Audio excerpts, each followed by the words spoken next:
بسم اللہ الرحمن الرحیم، اللہم صلی علی محمد و آل محمد۔ روحانی رہنمائی اور روحانی علاج کے سلسلے کا پروگرام لے کے آپ کی خدمت میں حاضر ہوں اور امید کرتا ہوں کہ آپ سب خیریت سے ہوں گے۔ آج میں آپ کو راشا کی بیماری کے علاج کے متعلق بتاؤں گا۔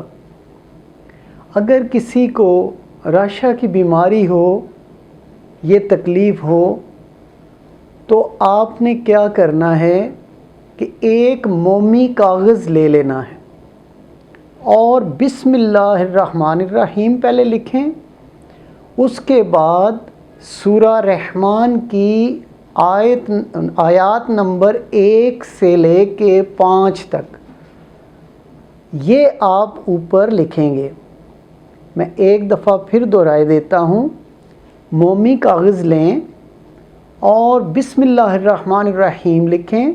اس کے بعد سورہ رحمان کی آیات نمبر 1 سے لے کے 5 تک اس پر تحریر کریں اور اس کو طے کر کے مریض کے گلے میں پہنا دیں، جس طرح تعویذ ہم پہناتے ہیں۔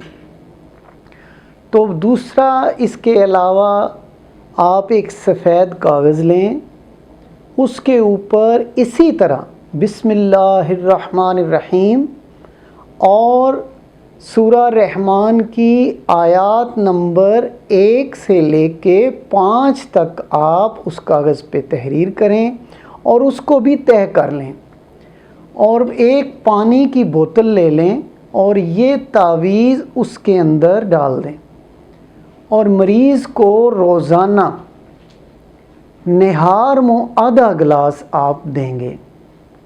یہ عمل آپ 90 روز تک جاری رکھیں گے۔ اللہ کے حکم سے مریض بالکل ٹھیک ہو جائے گا۔ اللہ تعالیٰ آپ کو اپنے حفظ و ایمان میں رکھیں۔ اسی کے ساتھ میں اجازت چاہتا ہوں۔ اللہ حافظ۔ Subscribe to our channel by clicking the subscribe button. Click the bell button and enjoy the latest uploads from our channel.